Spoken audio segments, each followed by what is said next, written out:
lots and lots of music, including this song, of course, after listening to lots and lots of music, especially rock music from the 70s and 80s, 1970s and 1980s, I can only say that many of these musicians must have suffered from a lot of STDs. With the rat, bad, blue that they did, all the filth and shit that they did in their lives. I think that a lot of them must have died and suffered. Even if they didn't die, they suffered from a lot of STDs, sexually transmitted diseases.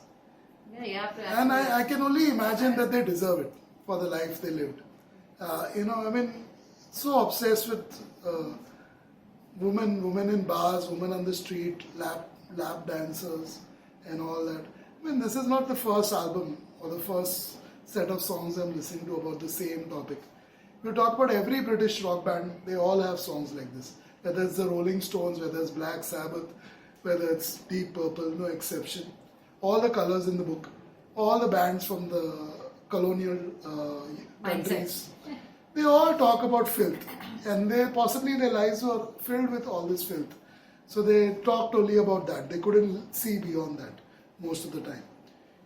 So yeah, I mean, you can only imagine how pathetic their lives were back then. Incidentally, after this album, 2 of the main members of this band also decided to leave. Oh. They had enough of all this rat, bad. And they rejoined 10, 11 years later. Perhaps they ran out of money. Rats and bats. So let's talk about the Woman of Tokyo once again. Let's talk about Mary Long once again. And let's talk about Rat Bad Blue once again. And make some more money to cure our STDs. Or live with them. First off with the good things. Yeah, I have to comment Lord on the keyboards. So his name is Lord and he's on the keyboard.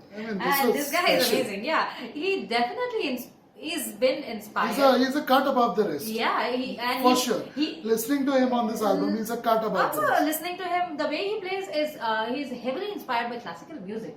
Because that comes across. The way he's playing is definitely unique and different, and not every keyboardist has played similarly. They all try, but they are not good at what they do.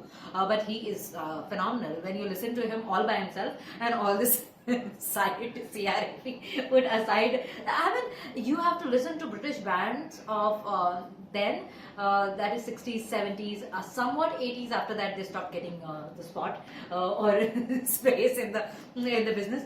But the kind of things they would say with a straight face and have no remorse or feel nothing shows how British they were.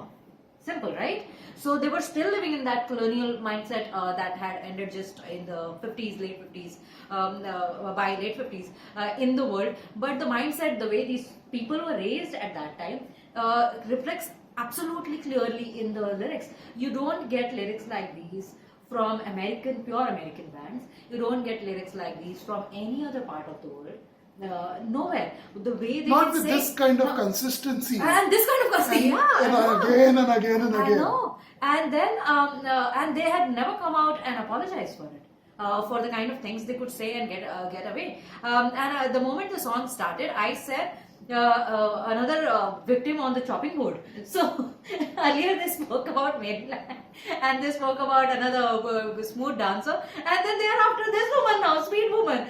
She is the next one on the chopping block. As simple as that. She is the next victim who they are going to sing about after 2 albums or something like that. That now your turn, Sweet Woman. I think apart from their homes, members of bands such as Deep Purple, Black Sabbath, etc. must have spent a lot of their time in whorehouses.